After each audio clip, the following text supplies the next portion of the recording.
കിടന്നു പാടുപേടുന്ന പാവലോകത്തിൽ കിടന്നു പാടുപേടുന്ന എനിക്കെപ്പോഴെന്റെ മോക്ഷവീട്ടിൽ ചെന്നു ചേർന്നിടാം. എനിക്കെപ്പോഴെന്റെ മോക്ഷവീട്ടിൽ ചെന്നു ചേർന്നിടാം.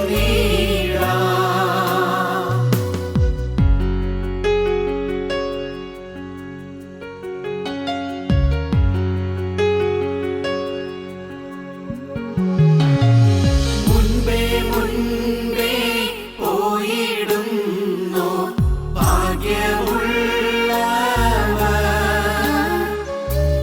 മുൻപേ മുൻപേ പോയിടുന്നു ഭാഗ്യമുള്ളവർ. മണ്ണിലുള്ള കഷ്ടതകൾ നീങ്ങി സ്വസ്ഥരായവർ. മണ്ണിലുള്ള കഷ്ടതകൾ നീങ്ങി സ്വസ്ഥരായവർ.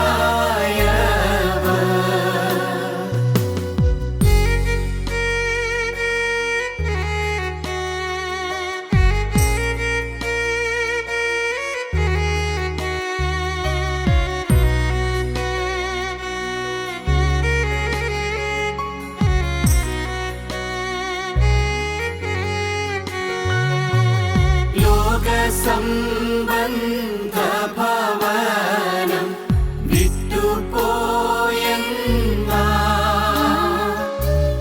ലോകസംബന്ധ ഭവനം വിട്ടുപോയെന്ന മോക്ഷേ കൈകളാൽ തീർക്കാത്ത വീട്ടിൽ പാർത്തിടാമല്ലോ. മോക്ഷേ കൈകളാൽ തീർക്കാത്ത വീട്ടിൽ പാർത്തിടാമല്ലോ.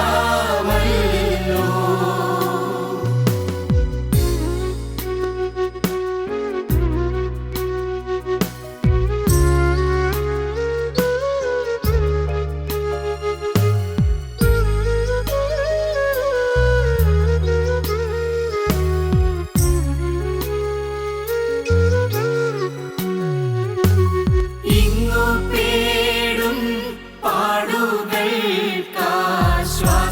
പ്രാപിപ്പാൻ. ഇങ്ങു പേടും പാടുകൾക്കാശ്വാസം പ്രാപിപ്പാൻ. എന്റെ മംഗലമോക്ഷപുരത്തിൽ എപ്പോഴെത്തും ഞാൻ. എന്റെ മംഗലമോക്ഷപുരത്തിൽ എപ്പോഴെത്തും ഞാൻ.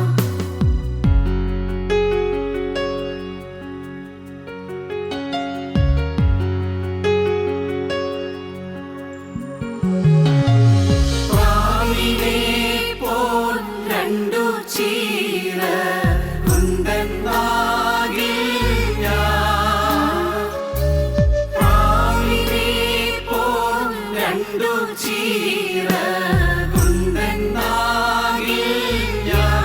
ശീഘ്രം എത്തും പറന്നെന്റെ മണവാളൻ സന്നിധോ. ശീഘ്രം എത്തും പറന്നെന്റെ മണവാളൻ സന്നിധോ. ഞങ്ങളും ക്രൂശിക്കപ്പെട്ട ക്രിസ്തുവിനെ പ്രസംഗിക്കുന്നു. ദൈവ തിരുനാമത്തിന് മഹത്വം ഉണ്ടാകട്ടെ. യോഹന്നാൻ്റെ 1-ാം ലേഖനം 2-ാം അധ്യായം 15-ാം വാക്യം മുതൽ. ലോകത്തെയും ലോകത്തിലുള്ളതിനെയും സ്നേഹിക്കരുത്. ഒരുവൻ ലോകത്തെ സ്നേഹിക്കുന്നുവെങ്കിൽ അവനിൽ പിതാവിൻ്റെ സ്നേഹമില്ല. ജഡമോഹം, കൺമോഹം, ജീവനത്തിൻ്റെ പ്രതാപം, ഇങ്ങനെ ലോകത്തിലുള്ളതെല്ലാം പിതാവിൽ നിന്നല്ല, ലോകത്തിൽ നിന്നത്രയാകുന്നു. ലോകവും അതിൻ്റെ മോഹവും ഒഴിഞ്ഞു പോകുന്നു. ദൈവേഷ്ടം ചെയ്യുന്നവനോ എന്നേക്കും ഇരിക്കുന്നു. ജഡമോഹം, കൺമോഹം, ജീവനത്തിൻ്റെ പ്രതാപം. മനുഷ്യൻ്റെ ജീവിതത്തിൽ പാപത്തിൻ്റെ പ്രവൃത്തികൾ വരുന്നത് പൊടുന്നനവയല്ല, പെട്ടെന്നല്ല. അത് പടിപടിയായിട്ടാണ് വരുന്നത്. പാപത്തിൻ്റെ അഗാധ കയങ്ങളിലേക്ക് മനുഷ്യൻ കൂപ്പുകുത്തുന്നത് അത് ഒരു നിമിഷം കൊണ്ടല്ല, പടിപടിയായ അധപ്പതനമാണത്. ദാവീദിൻ്റെ ജീവിതത്തിലെ അധപ്പതനം, ദാവീദിൻ്റെ ഡിക്ലൈൻ പടിപടിയായിട്ടായിരുന്നു. ദാവീദ് പകൽ മുഴുവൻ മെത്തയിൽ, കിടക്കയിൽ, ഉറക്കത്തിൽ, സുഖനിദ്രയിൽ. വൈകുന്നേരമായപ്പോൾ എഴുന്നേറ്റു. വൈകുന്നേരത്തും ഉച്ചയ്ക്കും കാലത്തും സങ്കടം ബോധിപ്പിച്ച് കരയുമെന്ന് തീരുമാനമെടുത്തിരുന്ന ദൈവദാസൻ വൈകുന്നേരം എഴുന്നേറ്റ് പ്രാർത്ഥിക്കാനെങ്കിലും പോയാൽ മതിയായിരുന്നു. ആ സമയം ദാവീദ് പ്രാർത്ഥന പോലും മുടക്കി സുഖശീതളമായ ഇളങ്കാറ്റേറ്റുകൊണ്ട് മട്ടുപ്പാവിൽ ഉലാത്തുകയാണ്. ദാവീദ് അപ്പോൾ അങ്ങ് ദൂരെ ഒരു കുളത്തിൻ്റെ കടവിൽ കുളിക്കുന്ന ഒരു സ്ത്രീയെ കണ്ടു. ദാവീദിൻ്റെ പാപം നോട്ടത്തിൽ കൂടി വ്യാപരിക്കാൻ തുടങ്ങുകയാണ്. കൺമോഹം, കൺമോഹത്തിൽ ദാവീദ് വീണിരിക്കുകയാണ്. ദാവീദ് അങ്ങനെ ഒരാളോട് നോക്കി നിൽക്കുന്നു എന്ന് ബത്ശേബ അറിയുന്നില്ല. ഊരിയാവിൻ്റെ ഭാര്യയാണ് ബത്ശേബ. ബത്ശേബ, അവളുടെ അപ്പൻ്റെ പേര് ഏലിയാം എന്നാണ്. ഏലിയാവല്ല, ഏലിയാം. ഏലിയാമിൻ്റെ അപ്പൻ അഹീതോഫലാണ്. അഹീതോഫലിനൊരു ചരിത്രമുണ്ട്, അത് വേറൊരു വിഷയമാണ്, പിന്നീട് പറഞ്ഞുകൊള്ളാം. അഹീതോഫലിൻ്റെ മകൻ്റെ മകളാണ് ഈ ബത്ശേബ. അഹീതോഫലിൻ്റെ മകൻ്റെ മകളായ ബത്ശേബ, അവൾ ഊരിയാവിൻ്റെ ഭാര്യയാണ്. ദാവീദിൻ്റെ ഭൃത്യനായ ഊരിയാവിൻ്റെ ഭാര്യയാണ്. ഒരു സ്ത്രീ, അവൾ സുന്ദരിയോ സുന്ദരി അല്ലാതെയോ ആയിരിക്കട്ടെ, ആ സ്ത്രീ കുളിക്കുന്നത് കൊട്ടാരത്തിൻ്റെ മാളികമേൽ നിന്നുകൊണ്ട് രാജാവ്, ദൈവത്തിൻ്റെ വ്രതൻ നോക്കിക്കൊണ്ടിരുന്നു. ദൈവത്തിൻ്റെ അഭിഷിക്തൻ ആ കൊട്ടാരത്തിൻ്റെ മട്ടുപ്പാവിൽ നിന്നുകൊണ്ട് ദൂരെ കുളിക്കടവിലേക്ക് നോക്കിക്കൊണ്ട് നിന്നു. കൺമോഹം വ്യാപരിച്ചു. സഹോദരങ്ങളെ, ചിന്തകന്മാർ പറയും, ഇങ്ങനെയാണ് പറയുന്നത്: sow a thought, reap an action. Sow an action, reap a habit. Sow a habit, reap a character. And sow a character, reap your destiny. എന്താണ് അതിൻ്റെ അർത്ഥം? ഒരു ചിന്തയിൽ തുടങ്ങുന്നു, ചിന്തയിലാണ് തുടങ്ങുന്നത്. സോ എ തോട്ട്, ഒരു ചിന്ത വിതയ്ക്കൂ. റീപ്പ് ആൻ ആക്ഷൻ, അതൊരു പ്രവൃത്തിയായി പരിണമിക്കും. അധികം കഴിയാതെ പ്രവൃത്തിയാകും. സോ ആൻ ആക്ഷൻ, ഒരു പ്രവൃത്തി, അത് തന്നെ തുടരെ ചെയ്തുകൊണ്ടിരിക്കൂ. പ്രവൃത്തി വിതയ്ക്കൂ. റീപ്പ് എ ഹാബിറ്റ്, അതൊരു ശീലമായി മാറും, മാറാത്ത ശീലമായി മാറും. ആൻഡ് സോ എ ഹാബിറ്റ്, ഒരു ശീലം തന്നെ തുടർന്നുകൊണ്ടിരിക്കൂ. റീപ്പ് എ ക്യാരക്ടർ, അത് സ്വഭാവമായി മാറും. ആൻഡ് സോ എ ക്യാരക്ടർ, സ്വഭാവം തന്നെ, അത് തുടർന്നുകൊണ്ടേയിരിക്കൂ. റീപ്പ് യുവർ ഡെസ്റ്റിനി, നിൻ്റെ ഭാവിയുടെ ഭാഗധേയം മുഴുവൻ നിർണ്ണയിക്കപ്പെടും. നിൻ്റെ ജീവിത ഭാവി മുഴുവൻ അതായിത്തീരും. പ്രിയപ്പെട്ടവരെ, ദാവീദിൻ്റെ ജീവിതത്തിൽ പയ്യെ പയ്യെ തിന്മയിലേക്ക് ഇങ്ങനെ ഒഴുകി പോവുകയാണ്. ഡ്രിഫ്റ്റ് ചെയ്തുകൊണ്ടിരിക്കുകയാണ്. ഒഴുകി തെന്നി തെന്നി അപകടത്തിലേക്ക് നീങ്ങുകയാണ്. ഈ വാക്കുകളെ കേൾക്കുന്ന മാന്യ സഹോദര, നീ ഇന്ന് തെന്നുന്ന വഴിയിൽ തെന്നിക്കൊണ്ടിരിക്കുകയാണോ? ഈ വഴി തെന്നുന്നത് തന്നെ സംശയമൊന്നുമില്ല. ഈ വഴി വീഴാവുന്നതാണ്, സംശയമില്ല. പക്ഷേ മകനെ, നീ നിൻ്റെ നാഥൻ്റെ കരത്തിൽ മുറുകെ പിടിച്ചുകൊള്ളൂ. ആ കരത്തിലെ പിടിവിടരുത്. ആ കൃപയുടെ കരത്തിൽ നിന്ന് നീ പിടിവിടരുത്. എപ്പോഴും കൃപയിൽ ചാരിക്കൊള്ളൂ. എപ്പോഴും തിരുരക്തത്തിൽ ശരണപ്പെട്ടുകൊള്ളൂ. എപ്പോഴും ദൈവകൃപയിൽ ആശ്രയിച്ചു കൊള്ളൂ. നാഥാ, ഞാൻ നിന്നെ മുറുകെ പിടിച്ചു കൊള്ളട്ടെ. എൻ്റെ കർത്താവേ, നീയും എന്നെ മുറുകെ പിടിച്ചു കൊള്ളണമേ. കർത്താവേ, നിൻ്റെ ബലിഷ്ഠമായ ഭുജങ്ങൾ എന്നെ കാത്തുകൊള്ളണമേ. നിത്യനായ ദൈവം, പുരാതനായ ദൈവം നമ്മുടെ സങ്കേതമാകുന്നു. കീഴേ ശാശ്വത ഭുജങ്ങളുണ്ട് എന്ന് ഈ ദാവീദ് ഒരിക്കൽ പാടിയതാണ്. പുരാതനായ ദൈവം, നമ്മുടെ സങ്കേതമാകുന്നു. Eternal God is our refuge, underneath are the everlasting arms. പുരാതനായ ദൈവം നമ്മുടെ സങ്കേതമാകുന്നു, കീഴേ ശാശ്വത ഭുജങ്ങളുണ്ട്. സ്നേഹിതരെ, ശാശ്വത ഭുജങ്ങൾ നിങ്ങളെ താങ്ങാൻ നിങ്ങൾക്ക് കൊതിയുണ്ടോ? ശാശ്വത ഭുജങ്ങൾ നിങ്ങളെ രക്ഷിക്കുവാൻ നിങ്ങൾക്ക് കൊതിയുണ്ടോ? ശാശ്വത ഭുജങ്ങൾ നിങ്ങളെ സംരക്ഷിക്കാൻ നിങ്ങൾക്ക് ആഗ്രഹമുണ്ടോ? ആ ഭുജം ബലിഷ്ഠങ്ങളാണ്. ആ ഭുജങ്ങളിൽ നിങ്ങൾ ചാരണം. ആരും ഭയപ്പെടേണ്ട, ആരും ശത്രുവിൻ്റെ നീക്കങ്ങളെ കണ്ട് പേടിക്കേണ്ട, പൈശാചികൻ്റെ പ്രലോഭനങ്ങളെ കണ്ട് ആരും ഭയന്ന് മാറണ്ട, ആരും ഭീരുക്കളാകണ്ട. ദൈവത്തിൻ്റെ വചനം എന്താണ് പറയുന്നത്? മർക്കോസിൻ്റെ സുവിശേഷം 7-ാം അധ്യായത്തിൻ്റെ 15-ാം വാക്യം, എല്ലാവരും കേട്ട് ഗ്രഹിച്ചുകൊള്ളുവീൻ, പുറത്തു നിന്ന് മനുഷ്യൻ്റെ അകത്ത് ചെല്ലുന്ന യാതൊന്നിനും അവനെ അശുദ്ധമാക്കുവാൻ കഴിയുകയില്ല. അവനിൽ നിന്ന് പുറപ്പെടുന്നത് അത്രേ മനുഷ്യനെ അശുദ്ധമാക്കുന്നത്. മോഹം വെളിയിൽ നിന്ന് വരുന്നതല്ല, അത് മനുഷ്യൻ്റെ അകത്തു നിന്ന് തന്നെ വരുന്നതാണ്. അകത്തു നിന്നാണ് മോഹം വരുന്നത്. കൺമോഹം ഉള്ളിൽ നിന്നാണ് വരുന്നത്. പിശാചനെ ചതിച്ചു എന്ന് പറഞ്ഞിട്ട് കാര്യമില്ല, സാത്താനെ വഞ്ചിച്ചു എന്ന് പറഞ്ഞിട്ട് കാര്യമില്ല. പണ്ട് പൂർവിക മാതാവായ ഹൗവ അങ്ങനെയാണ് പറഞ്ഞത്, എൻ്റെ ദൈവമേ, നിനക്കറിയരുതോ, ഞാനൊരു പാവം ബലഹീന പാത്രമല്ലേ, ഞാനൊരു സ്ത്രീയല്ലേ, സാത്താനെ ചതിച്ചു, പാമ്പ് പറിച്ചു തന്നു, ഞാൻ തിന്നു, എനിക്ക് വലിയ കഴിവുണ്ടോ, എനിക്ക് വലിയ പ്രാപ്തിയുണ്ടോ, ഞാനൊരു ബലഹീന പാത്രമല്ലേ, പാമ്പ് എന്നെ ചതിച്ചു. ഹൗവയ്ക്ക് പാമ്പിൽ കുറ്റം ചാരാനാണ് തോന്നിയത്, സ്വന്തം പാവത്തിൻ്റെ ഗൗരവം കണ്ടില്ല. ആദാമിനോട് ചോദിച്ചു, നീ എന്തായി ചെയ്തത്? എന്നും എൻ്റെ കൂടെ വെയിലാറുമ്പോൾ ഈ തോട്ടത്തിൽ കൂടെ തരിനിരകളുടെ ഇടയിലൂടെ ആനന്ദ തുന്തിലനായി നടന്നിരുന്ന നിനക്കെന്താണ് അങ്ങനെ ചെയ്യാൻ തോന്നിയത്? ആദാം പറഞ്ഞു, കർത്താവേ, എന്നോടുകൂടെ ഇരിപ്പാൻ നീ തന്ന സ്ത്രീ പറിച്ചു തന്നു, ഞാൻ തിന്നു. ആ സ്ത്രീ തന്നതുകൊണ്ടാണ് ഞാൻ തിന്നത്.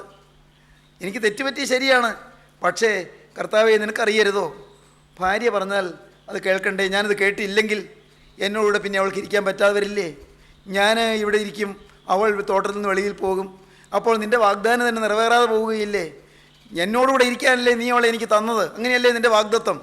ദൈവത്തെ തന്നെ കുറ്റപ്പെടുത്തുന്ന രീതിയിൽ, പരോക്ഷമായി കുറ്റപ്പെടുത്തുന്ന രീതിയിൽ ആദാം ദൈവത്തോട് പറയുകയാണ് സ്വയം ന്യായീകരണം. പാമ്പ് ചതിച്ചു, പ്രിയപ്പെട്ടവരെ, ശത്രു എന്നെ വഞ്ചിച്ചു എന്ന് പറയുന്ന ആളുകളുണ്ട്. പാപം അകത്തു നിന്നാണ് വരുന്നത്. പാപം മനുഷ്യൻ്റെ അകത്തു നിന്നാണ് പുറപ്പെടുന്നത്. മകനെ, മോഹം നിൻ്റെ ഉള്ളിൽ നിന്നാണ് പുറപ്പെടുന്നത്. അത് നിൻ്റെ രക്തത്തിൽ അലിഞ്ഞു കിടക്കുന്നതാണ്. മകളെ, നിൻ്റെ ഹൃദയത്തിൽ അലിഞ്ഞു കിടക്കുന്നതാണ്. ഇന്ന് നിനക്ക് പ്രവൃത്തിയിൽ പാപം വന്നില്ല. മകനെ, നിൻ്റെ പ്രവൃത്തിയിൽ പാപം വന്നില്ല. സ്നേഹിത, നിൻ്റെ പ്രവൃത്തിയിലോ വാക്കിലോ പാപം വന്നില്ല.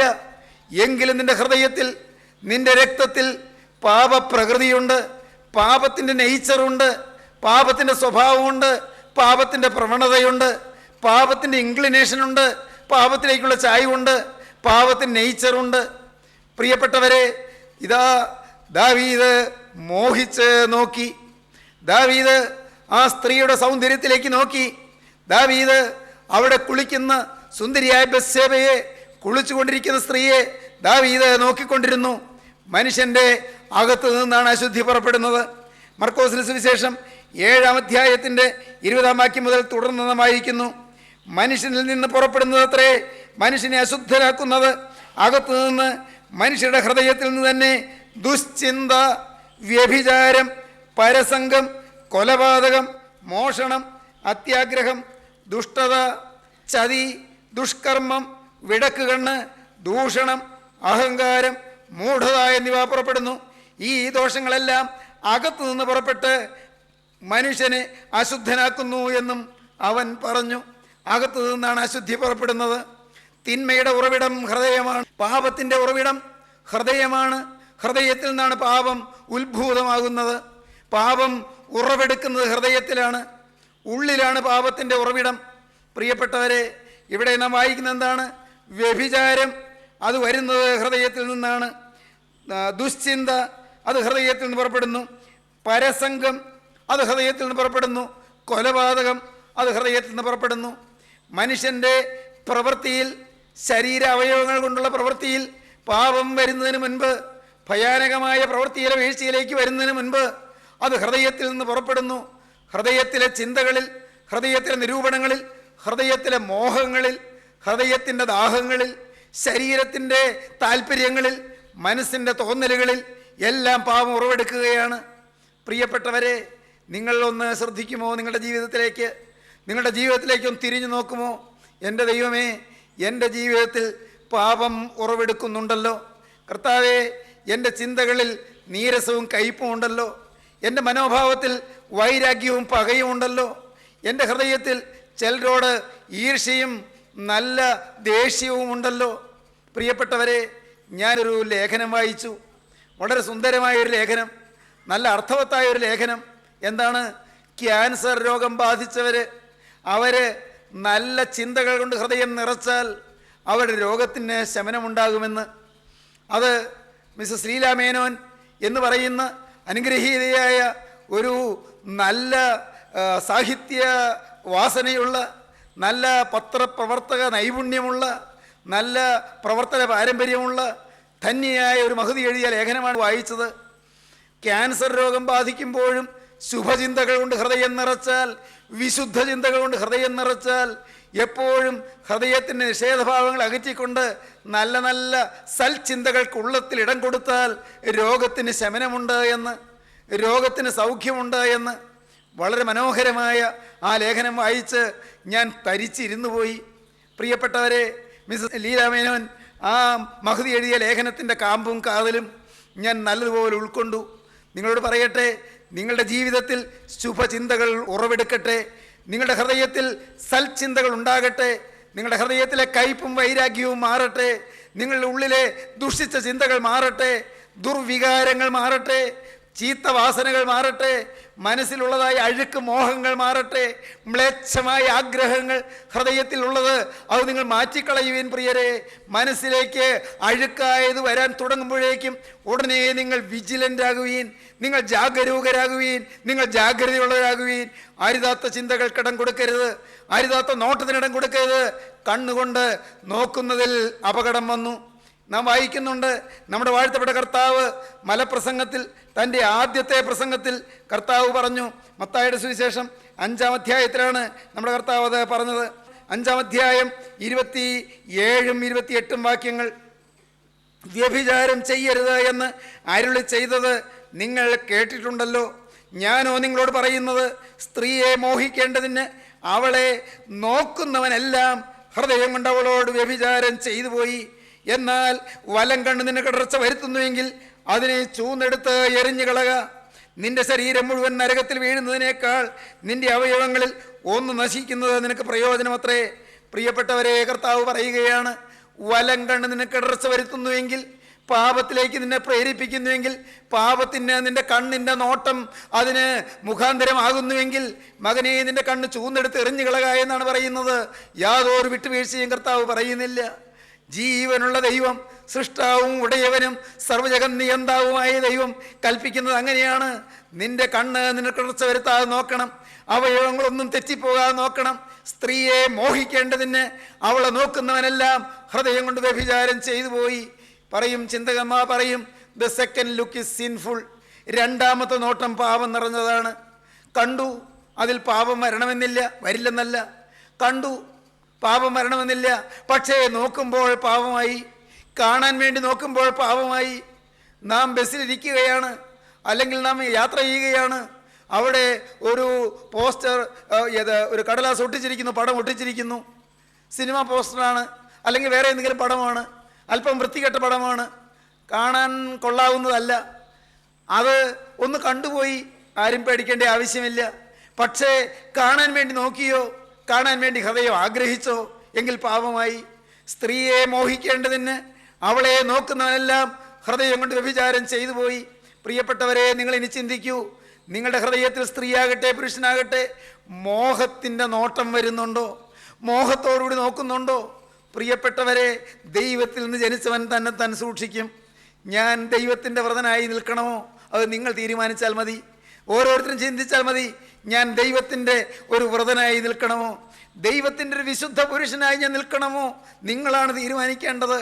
അതിൻ്റെ ക്രെഡിറ്റ് നിങ്ങൾക്കാണ്, അതിൻ്റെ മേന്മ നിങ്ങൾക്കാണ്, അതിൻ്റെ വീര്യം നിങ്ങൾക്കാണ്, അതിൻ്റെ ശക്തി നിങ്ങൾക്കാണ്. നിങ്ങളുടെ മനഃശക്തി വർദ്ധിക്കും, നിങ്ങളുടെ ബുദ്ധിശക്തി വർദ്ധിക്കും, നിങ്ങളുടെ ബുദ്ധിയുടെ മാഗ്നറ്റിക് കപ്പാസിറ്റി ഷാർപ്പായി തീരും. എന്ന് പറഞ്ഞാൽ എന്താണ്? ബുദ്ധിക്കുണ്ടൊരു മാഗ്നറ്റിക് കപ്പാസിറ്റി, കാന്തശക്തിയുണ്ട് ബുദ്ധിക്ക്. കാന്തശക്തി. പഠിക്കുന്ന വിദ്യാർത്ഥികൾ ഈ വാക്കുകളെ കേൾക്കുന്നുണ്ടോ? യുവാക്കളെ ഞാൻ നിങ്ങളോട് പറയട്ടെ, യുവതികളെ നിങ്ങളോട് പറയട്ടെ, നിങ്ങൾ പഠിക്കുന്നുണ്ടല്ലോ, നിങ്ങളുടെ ബുദ്ധി നല്ല തെളിഞ്ഞ ബുദ്ധിയായി തീരുവാൻ അഴുക്ക് മോഹങ്ങൾ വിട്ടുകളയുവീൻ, വേണ്ടാത്ത ചിന്തകൾ വിട്ടുകളയുവീൻ, അഴുക്ക് ദുശ്ശീലങ്ങൾ വിട്ടുകളയുവീൻ, അശുദ്ധമായ ബന്ധങ്ങൾ വിട്ടുകളയുവീൻ, അശുദ്ധമായ മോഹങ്ങൾ വിട്ടുകളയുവീൻ. നിങ്ങളുടെ ജീവിതം പ്രശോഭിതമാകും, നിങ്ങളുടെ ജീവിതം കരുത്തുള്ളതാകും. കൂട്ടുകാർ നിങ്ങളെ കളിയാക്കും, ഈ നൂറ്റാണ്ടിന് കൊള്ളാത്തവനെന്ന് പറയും, ഈ കാലഘട്ടത്തിന് ചേരാത്തവനെന്ന് പറയും. എന്തെല്ലാം വിക്രിയകളാണ് നടക്കുന്നത് പ്രിയരെ. റാഗിങ് എന്നുള്ള ഓമനപ്പേരിൽ നടക്കുന്ന വൈകൃതങ്ങൾ, റാഗിങ് എന്ന ഓമനപ്പേരിൽ നമ്മുടെ പല കോളേജ് ക്യാമ്പസുകളിലും നടക്കുന്നതായ ഭീകരമായ ലജ്ജാവഹമായ മ്ലേച്ഛമായ ചെയ്തികൾ ഇന്ന് മനുഷ്യ മനസാക്ഷിയെ ഞെട്ടിപ്പിക്കുന്നവയല്ലേ? അതിൻ്റെ എല്ലാം പിന്നിൽ ഭീകരമായ പാപമാണ്. അതിൻ്റെ പിന്നിൽ മനുഷ്യനെ നശിപ്പിക്കുന്ന പൈശാചികൻ്റെ ഭയാനകമായ പ്രേരണയുണ്ട്, പ്രലോഭനമുണ്ട് എന്നറിഞ്ഞുകൊള്ളുവീൻ. സഹോദരീ സഹോദരങ്ങളെ ഓർക്കുക, നമ്മുടെ ഓമന കുഞ്ഞുങ്ങൾ ദൂരെ ദൂരെ ഹോസ്റ്റലുകളിൽ താമസിച്ച് പഠിക്കുന്നു, ദൂരെ കോളേജുകളിലും മറ്റും പഠിക്കുന്നു. അവിടെ രഹസ്യമായി നടക്കുന്ന എന്തെല്ലാമാണ്, അവിടെ നടക്കുന്ന വിക്രികൾ എന്തെല്ലാമാണ്, അവിടെ നടക്കുന്ന രതി വൈകൃതങ്ങൾ എന്തെല്ലാമാണ്, അവിടെ നടക്കുന്ന ലൈംഗിക ആഭാസങ്ങൾ എന്തെല്ലാമാണ്. സഹോദരങ്ങളെ, യുവാക്കൾ നെറ്റി ചുളിക്കരുതേ, യുവാക്കളുടെ മനസ്സിൽ പതർച്ച വരരുതേ. ഞാൻ വിനയപൂർവ്വം പറയുകയാണ്, മക്കളെ, നിങ്ങളെ തന്നെ ശുദ്ധീകരിപ്പീൻ, നിങ്ങളെ തന്നെ കരുതുവീൻ, നിങ്ങളെ തന്നെ ഒരുക്കുവീൻ, നിങ്ങളെ തന്നെ വിശുദ്ധീകരിപ്പീൻ. നിങ്ങളുടെ ജീവിതം താറുമാറായി പോകാൻ പിശാചിന്റെ കരാള കരങ്ങളിലേക്ക് വിട്ടുകൊടുക്കാതിരിപ്പീൻ. സാത്താന്റെ ഭീകര മുഷ്ടികളിലേക്ക് നിങ്ങളെ തന്നെ വിട്ടുകൊടുക്കാതെ വിശുദ്ധിയുടെ ദീപശിഖ നിങ്ങളുടെ വലങ്കരങ്ങളിലേന്തി ഉയർത്തിപ്പിടിപ്പീൻ. പ്രിയപ്പെട്ടവരെ, വിശുദ്ധി കൈമുതലാകട്ടെ. ദൈവത്തിന് സ്തോത്രം. പണ്ടൊരു ചെറുപ്പക്കാരനുണ്ടായിരുന്നു. അവനൊരു പാവപ്പെട്ടവനാണ്, അവനൊരു ദരിദ്രനാണ്. അവൻ ദൂരദേശത്ത് പാർക്കുകയാണ്. അവനങ്ങ് ദൂരെ പാർക്കുകയാണ്. സ്വന്തക്കാരിൽ നകന്ന്, ബന്ധക്കാരിൽ നകന്ന്, മാതാപിതാക്കളിൽ നകന്ന്, സ്വന്തം ദേശത്തു നിന്നും അകന്ന് ദൂരെ പാർക്കുകയാണ്. യെറൂസലേമിലാണ് ജനനം. ഇത്രയും കാലം പാർത്തത് ജെറുസലേമിലാണ്. പക്ഷേ ഇപ്പോൾ അവൻ്റെ അടിമയായിട്ട് നെബൂഖദ്നേസർ രാജാവിൻ്റെ സൈന്യം പിടിച്ചുകൊണ്ടുപോയി ബാബിലോണിയായിൽ പാർപ്പിച്ചിരിക്കുകയാണ്. പ്രിയപ്പെട്ടവരെ, ബാബിലോണിയായിൽ അവൻ പാർക്കുന്ന കാലത്ത് അവൻ രഹസ്യമായി ദൈവത്തോടൊരു ഉടമ്പടി ചെയ്തു. എന്താണ് ഉടമ്പടി? യാതൊരു കാരണവശാലും ഞാൻ എന്നെ തന്നെ അശുദ്ധമാക്കുകയില്ല എന്ന് ദാനിയേൽ ഹൃദയത്തിൽ നിശ്ചയിച്ചു. സ്നേഹിതരെ, ഒരു നോട്ടത്തിൽ പോലും പിഴവറ്റുകയില്ല എന്ന് ആ പാവം യുവാവ് തീരുമാനിച്ചു. ആളുകൾ അവനെ കളിയാക്കിയെന്ന് വരാം, ആളുകൾ അവനെ പുച്ഛിച്ചു എന്ന് വരാം, പലരും അവനെ പരിഹസിച്ചു എന്ന് വരാം, കാലഘട്ടത്തിന് ചേരാത്തവനെന്ന് അവനെ വില കുറച്ച് കണ്ടു എന്ന് വരാം. പ്രിയപ്പെട്ടവരെ, പക്ഷെ അവനൊരു കൂസലില്ല. അവൻ ദൈവത്തോട് പറഞ്ഞ വാക്കവൻ പാലിച്ചു. യാതൊരു കാരണവശാലും ഞാൻ എന്നെ തന്നെ അശുദ്ധമാക്കുകയില്ല എന്ന് ദാനിയേൽ ഹൃദയത്തിൽ നിശ്ചയിച്ചു. പ്രിയപ്പെട്ടവരെ, ദൈവം ദാനിയേലിൻ്റെ ആ തീരുമാനം കണ്ടു, ദാനിയേലിൻ്റെ നിഷ്ഠ കണ്ടു, ദാനിയേലിൻ്റെ ഉറപ്പ് കണ്ടു, ദാനിയേലിൻ്റെ വ്രതം കണ്ടു, ദാനിയേലിൻ്റെ ജീവിത തീരുമാനം ദൈവം കണ്ടു. ദൈവം ദാനിയേലിനെ അനുഗ്രഹിച്ചു. നിങ്ങൾക്ക് അനുഗ്രഹം വേണമോ? നിങ്ങളുടെ തലമുറകൾ അനുഗ്രഹിക്കപ്പെടണമോ? നിങ്ങളുടെ ഭാവി കാലം ശോഭനമാകണമോ? നല്ല നാളുകളുടെ ശുഭകരമായ വാഗ്ദാനങ്ങളിലേക്ക് നിങ്ങൾക്ക് പറന്നെത്തണമോ? പ്രിയപ്പെട്ടവരെ, വാനമ്പാടിയെ പോലെ പറന്നുല്ലസിച്ച് രാജാധിരാജനെ പ്രകീർത്തിച്ച് പാടി സ്തുതിച്ച് ജീവനുള്ള ദൈവത്തെ ആഘോഷത്തോടെ ആരവാരത്തോടെ വാഴ്ത്തിപ്പാടി നിങ്ങളുടെ കാലങ്ങൾ നിങ്ങൾക്ക് തികയ്ക്കണമോ? ഒരു മാർഗമുണ്ട്. ജീവിത വിശുദ്ധി കൈമുതലാക്കുക, ജീവിത വിശുദ്ധി സ്വന്തമാക്കുക. ഇത് കേൾക്കുമ്പോൾ ഇതൊരു ചലഞ്ചായി നിങ്ങൾ എടുക്കുമോ? ഇതൊരു വെല്ലുവിളിയായി നിങ്ങൾ സ്വീകരിക്കുമോ? നാഥ, ഇന്ന് വരെ നോട്ടത്തിൽ തെറ്റുപറ്റി, ചിന്തയിൽ തെറ്റുപറ്റി, നാവിൽ വാക്കിൽ തെറ്റുപറ്റി.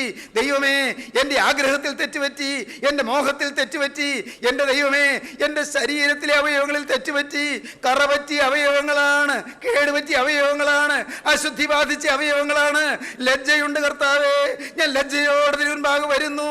എന്നെ നീ ഒന്ന് കഴുകണമേ, തിരുരക്തത്തിന്റെ മുദ്ര എനിക്ക് തരണമേ, തങ്കച്ചോരയാൽ എന്നെ കഴുകണമേ. ഗോകുൽത്തായിൽ ചിന്തിയ തിരുരക്തത്തിന്റെ അത്ഭുത ശക്തിയാൽ എന്നെ ഇന്ന് ഇപ്പോൾ തന്നെ ഒന്ന് കഴുകണമേ. ആ തിരുരക്തം എൻ്റെ മേലൊന്ന് തളിക്കണമേ, എൻ്റെ മേൽ നിന്റെ കൃപയൊന്ന് പകരണമേ. എന്നെ നീ ഒന്ന് വിശുദ്ധീകരിക്കണമേ. എൻ്റെ ദൈവമേ, എൻ്റെ ചിന്തയിലും എൻ്റെ വായിലെ വാക്കുകളിലും എൻ്റെ പ്രവൃത്തികളിലും എൻ്റെ ഹൃദയത്തിൻ്റെ മോഹങ്ങളിലും എൻ്റെ വിചാരങ്ങളിലുമെല്ലാം നിഴലിട്ട് പോയ പാപത്തിൻ്റെ ഭീകരമായ പ്രവണതകളെ എന്നിൽ നിന്ന് മോചിച്ചു തരികയും എന്നെ കഴുകി വെടിപ്പാക്കുകയും ചെയ്യണമേ. കുഞ്ഞാടിൻ്റെ രക്തത്തിൽ അങ്കിയലയ്ക്ക് വെളുപ്പിക്കാൻ ഭാഗ്യം തരണമേ. കർത്താവേ, എന്നെ നിന്റെ പ്രിയ പൈതലാക്കി മാറ്റണമേ. എന്നെ നിന്റെ അവകാശിയാക്കി മാറ്റണമേ. എൻ്റെ പേര് ജീവന്റെ പുസ്തകത്തിൽ എഴുതണമേ. എൻ്റെ മേൽ അവകാശം പറയുന്ന പൈശാചികനെ എന്നിൽ നിന്ന് വിധ്വംസിച്ചകറ്റണമേ.